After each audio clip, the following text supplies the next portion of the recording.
friends who are here all the way from Brazil. They've been studying for the last year in WIP. So I think you're finishing your courses now.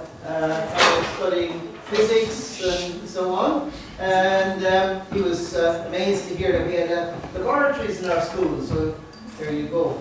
In Brazil, they work a lot harder and learn off things. Yeah. Here, they in the lab and so on. So either way, it's the same thing.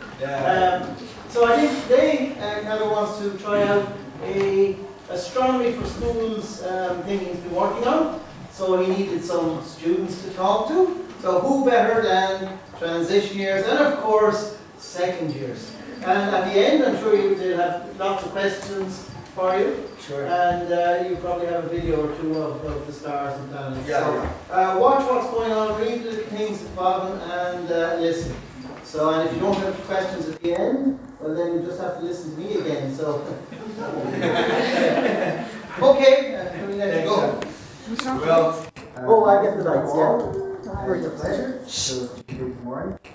I'm going to show you a little bit of how the scientist works or have been working through the knowledge and improvement of this knowledge since the science was invented many centuries ago. My name is Cado, from Brazil, as Sean said. And the first situation is, I'd like to know from you which one of these two situations you prefer. If you have to describe something, for example, today it's a sunny day, it's a fact, it's happening. If you have to describe that, you prefer to use maths and physics laws, or just take a seat outside and observe the planet and the universe around you. Which one? Observing? Yeah. Okay. Now thinking that situation. You take your chair, you put it outside, and start waiting to see if something happens or not. If nothing happens, what you're going to do? Because there's nothing to observe, it's not nothing, it's happening.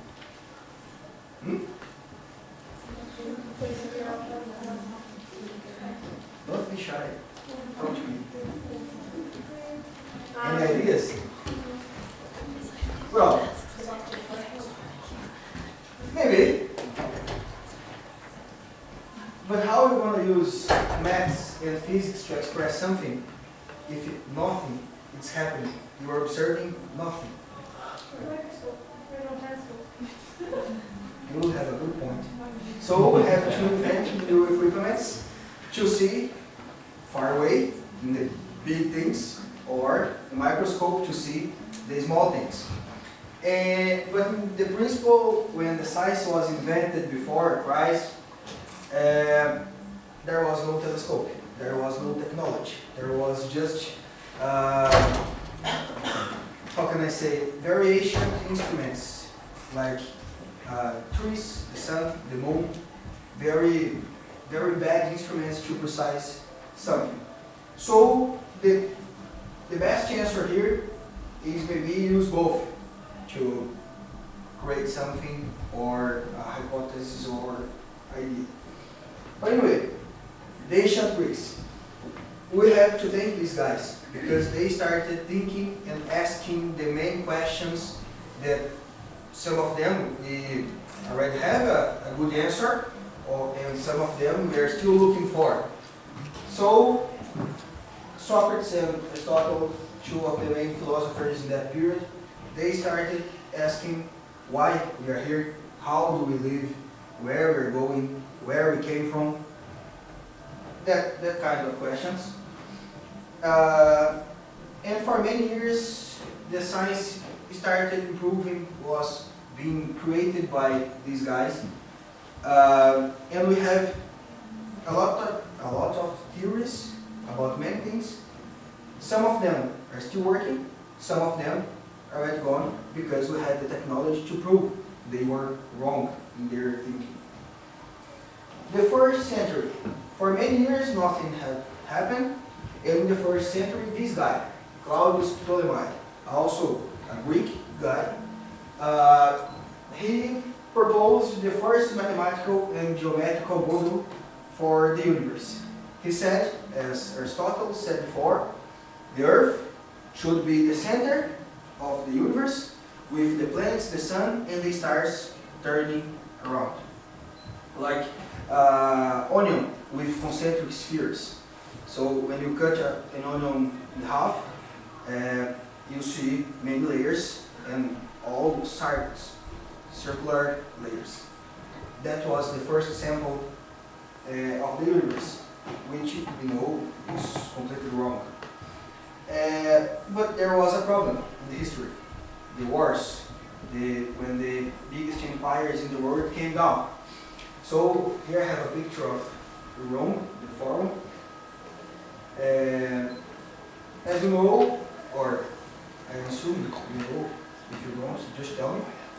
The Roman Empire was one of the biggest in the world, many centuries ago. And when it came down, the libraries, the knowledge, the written, all the things that we had working through since the Greeks had started was lost. And we had nothing to start again. Of course, maybe some stories that the grandpas was telling to the children, maybe some piece of papers like this one. This is a copy of one of the first documents about the observation of the moon. It's dated from the 2nd century. It's a copy, it's not original, of course, but you have an idea how the knowledge was passing through the people. Okay? But anyway, damage was caused and many knowledge was lost. And so, for the next 1,400 years, nothing changed in astronomy or science about the sky in general. I mean, the solar system or even just the Earth. And this guy came to us. Nicolaus Copernicus is a Polish guy. He was a Polish guy. And he wrote this thing, the heliocentric model. He was the first one who took off the Earth from the center of the universe and put the sun in the center of the solar system. And he said, the Earth is the center of nothing. So we have the sun with the planets and the stars turning around, which was much better, but still wrong. And my favorite, Galileo Galilei, in 1630, he designed the first telescope. It was exactly like this one. You can pass it on to see better. And now I have an example, like how a modern telescope works. I have a pair of eyepieces here. You go through. Watch.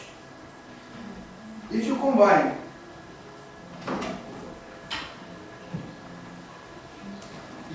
lenses, like I have a bigger one.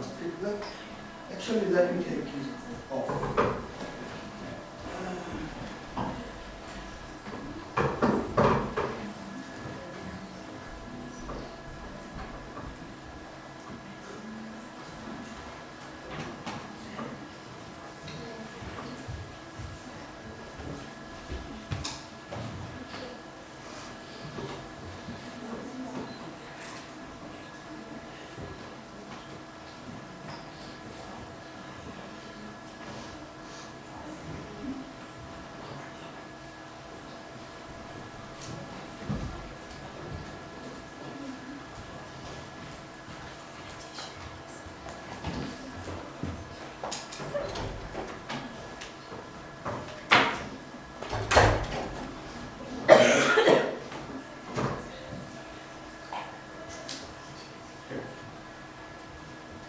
If you combine some lenses with your own lens, that is our eyes, you can see much, much far.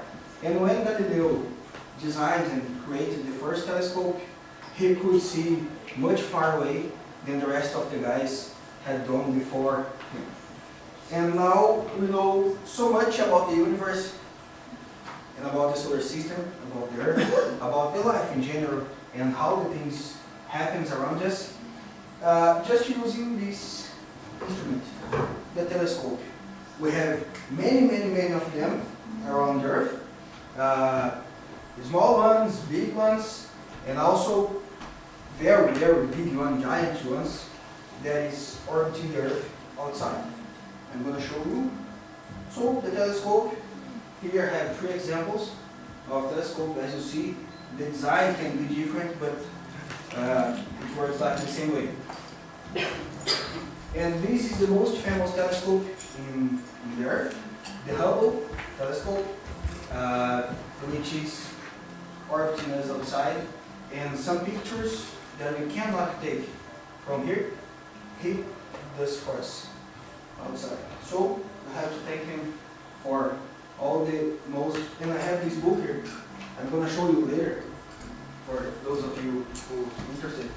It's a collection of the most beautiful pictures that this telescope have done in the sky, like this one. It's not just a beautiful picture. For us, it means a lot of things and a lot of science behind it. So I'll show you later. Well, the telescope showed us our neighbors in the sky, the solar system. We have the star, as we call the sun, and also some planets and asteroids around us. And to understand that, the scientists had to improve the technology of the telescope. As you saw, the Hubble one, much, much bigger and traveling outside, to see the colors, the size, the mass, the temperature, and all the data we could collect from these planets, and producing knowledge. This is 2 examples of the solar system observatories in the Earth. So as you see, much, much bigger. It's a very big laboratory with many, many workers there, trying to establish solid knowledge about the solar system. And they discovered, as the science was going through, that there's a region that we can understand like a city, and all the neighborhoods, each dot that we call star. And this tiny one over here is us. So, as you see, thank you, we are nothing. The universe, and this is just our home. I'm not talking about everything that exists outside. Just our part. As you see, we are there with this immense thing around us. And what actually do we know about our neighborhood?